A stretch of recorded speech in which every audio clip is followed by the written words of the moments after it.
Katika ulimwengu unaotawaliwa na mijadala ya siri, minong'ono ya pembeni na tabasamu zisizosema ukweli, nguvu ya kweli haiko kwa yule anayeongea zaidi, bali kwa yule anayejua kusikiliza kwa makini.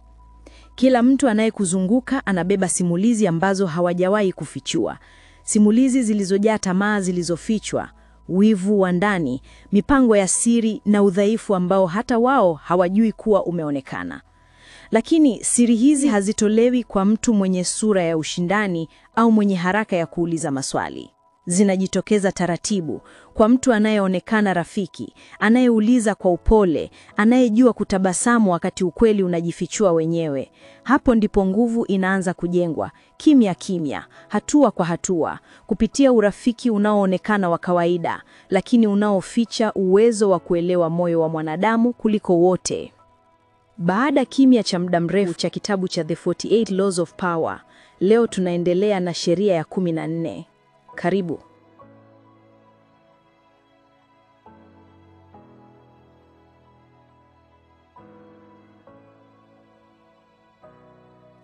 Sheria ya 14.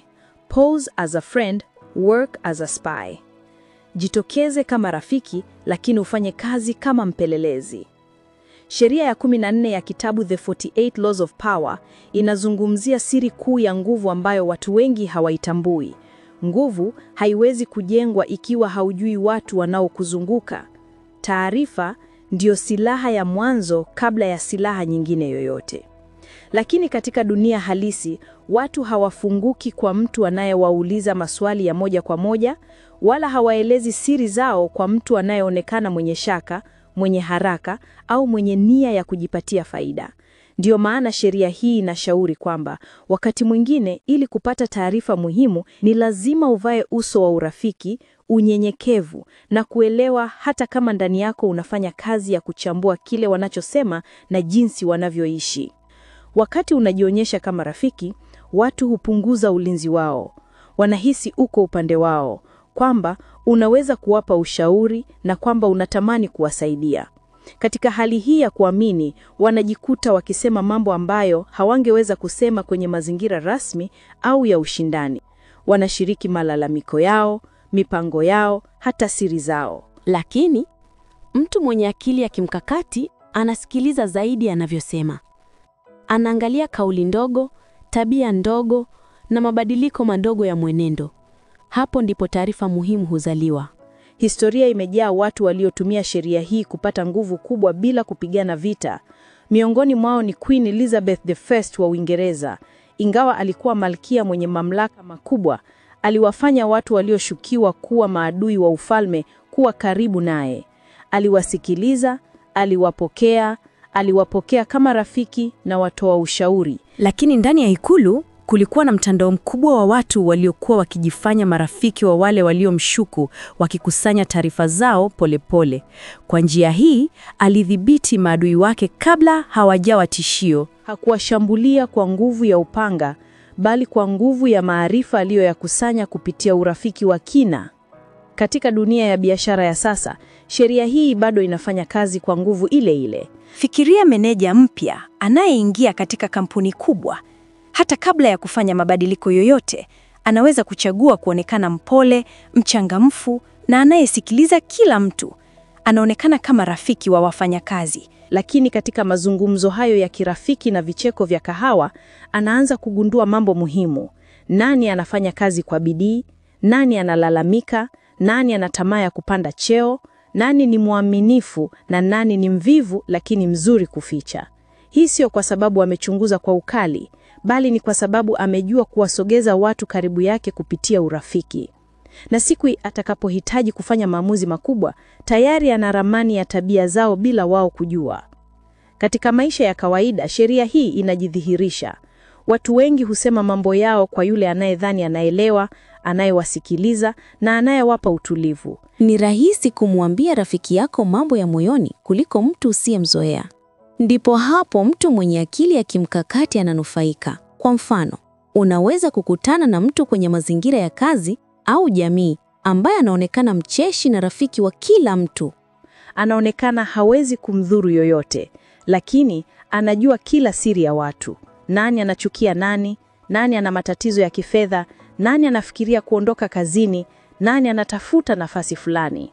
Watu hawa hawajui kuwa anachokifanya ni kusoma tabia zao kwa kina. Hamtishi, hampi shinikizo, bali anawafanya wajisikie salama. Baadaye, anapotaka kupanda cheo au kupata mradi fulani, tayari ana taarifa ambazo zinaweza kumsaidia kujua ni nani wa kumwamini na nani wa kumkwepa. Katika siasa, sheria hii imekuwa silaha ya kawaida.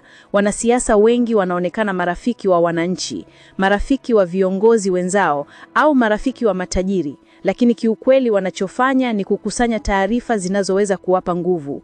Wanasikiliza minong'ono ya watu, malalamiko yao, siri za mikutano ya ndani na mipango ya washindani wao. Kwa uso wa urafiki na kauli za upole, wanafanikiwa kupata taarifa ambazo baadaye zinawafanya waonekane wenye uwezo mkubwa wa kupanga na kutabiri matukio. Lakini sheria hii pia ina hatari. Ikitumiwa vibaya, unaweza kuonekana msaliti. Hivyo, mtu anapaswa kutumia sheria hii kwa tahadhari, si kwa nia chafu au kwa kuumiza wengine bila sababu, bali kama njia ya kujilinda na kuelewa mazingira yake.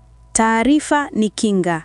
Ni mtu mwenye maarifa sahihi ndiye anayeweza kuepuka mashimo ya kisiasa, kihisia au ya kijamii.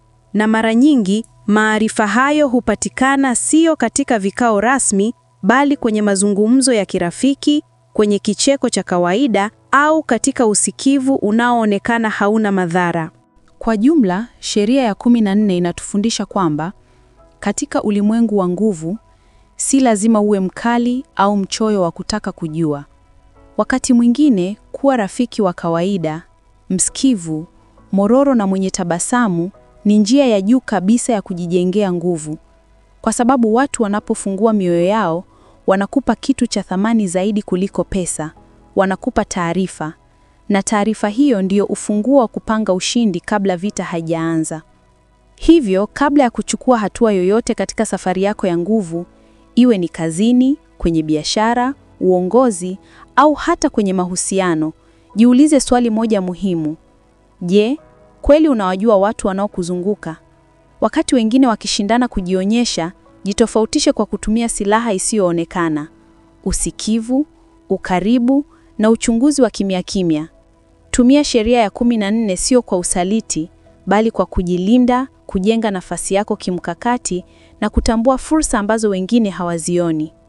Anza leo kuwa rafiki mwenye macho makali, msikivu mwenye akili ya kupambanua na mchezaji anayejua kupata taarifa bila kuuliza moja kwa moja. Hapo ndipo utaanza kuona ramani ya nguvu ikifunuka mbele yako, ikikuongoza kwenye ushindi ambao hauhitaji kelele, bali akili, subira na hekima. Tupe maoni yako kwenye comment. Hadi muda mwingine. Bye bye.